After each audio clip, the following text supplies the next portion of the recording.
Это минимум 500 тысяч абортов в год медикаментозно совершается. Из них 12 тысяч в Татарстане. Такую статистику представил врач-психиатр из Санкт-Петербурга Алексей Фокин.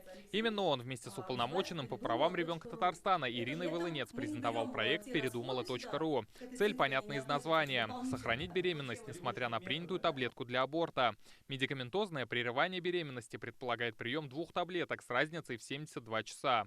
Смысл методики в том, что даже после принятия условного яда беременная должна принять противоядие – определенный гормон. За 2 с небольшим года уже оказана помощь 460 женщинам, то есть даже почти 500 женщин, и из них 168, насколько я помню, то есть женщины, они удалось успешно остановить аборт. Этот проект в республике продвигает детский омбудсмен Ирина Волынец. По ее словам, от 10 до 15% женщин после принятия первой таблетки отказываются от решения.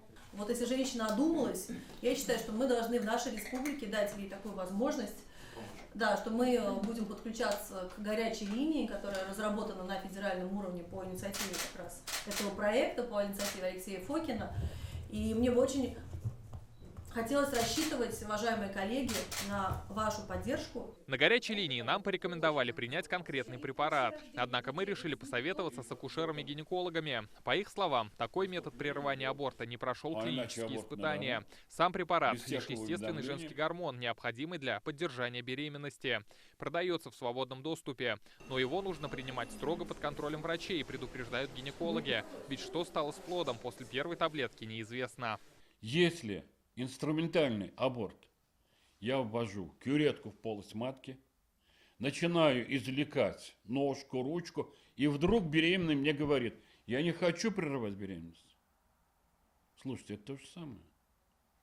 Таблетированный аборт. Мы первую таблетку дали, мы шаг сделали к прерыванию беременности. Мы уже что-то нарушили. У ребенка, у мамы. И какие осложнения могут быть, медикам остается только предполагать. Может вызвать, я не говорю, что 100% вызывает, пороки развития. Не обязательно видимые пороки развития. Пороки развития функции того или иного органа. Самая неприятная функция ЦНС.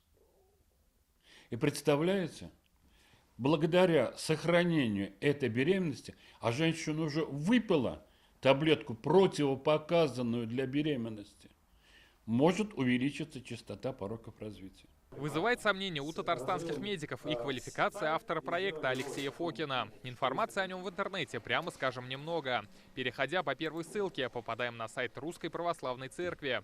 Все, что там сказано: врач-психиатр, психолог и специалист по медицинским исследованиям. Единственный медик, которого пригласили на презентацию проекта, причем инициаторами были не авторы, оказалась Фирая Сабирова. Ну, давайте начнем с того, что он все-таки психиатр. Да, то есть я считаю, что без акушер-гинекологов такой проект продвигаться в принципе не может. Извините, точка приложения все-таки это акушерство. Это во-первых. Во-вторых, да, я говорю, что в том числе и в России этот метод пока не применяется. Потому что, еще раз говорю, что мы работаем всегда по клиническим протоколам и клиническим рекомендациям. На сегодняшний день такого протокола не существует в России. Но детский омбудсмен говорил об обратном. Есть уже клинические испытания, которые показывают, что данная процедура для здоровья ребенка безопасна.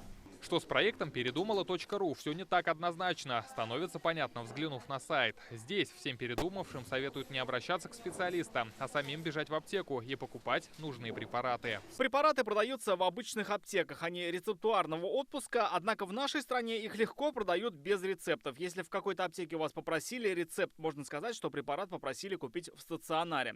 Большинство отечественных гинекологов не знают об этой методике, поэтому если вы попросите их остановить медаборт после первой таблетки, они, скорее всего, откажут и посоветуют принять вторую. Не удивляйтесь этому, однако вы можете самостоятельно купить препараты. На каком этапе уже вот этот процесс после принятия первой таблетки, это должен определить врач. То есть нужно посмотреть на УЗИ, посмотреть, есть ли там пульсация или ее уже нет. Если пульсация не сохранена, то сохранить такую беременность просто не нужно, потому что в любом случае так или иначе выкидыш произойдет. Бурные дискуссии проект вызвал и у юристов, но формально признаков нарушений нет, ведь официальных жалоб пока не было. Это формальная пропаганда. Я опять-таки говорю, что у нас нет такой ответственности. У нас есть закрытие информации. за сокрытой информацией, несущих вред, угрозу здоровью и безопасности здоровья населения, жизни населения. Вот за это есть ответственность. Но речь может вестись только в том плане, насколько корректно высказывание государственных деятелей в этой области и соответствует ли это Кодексу государственного служащего и закону о государственной службе. Эксперты сходятся во мнении, что беременность должна быть обдуманным решением. К обдуманным решениям мы призываем и тех, кто инициирует подобные проекты. Рамиль Галиуллин, Алмаз Зейдинов, Ленар Хузяхметов и Вадим Илларионов. ТНВ. Казань.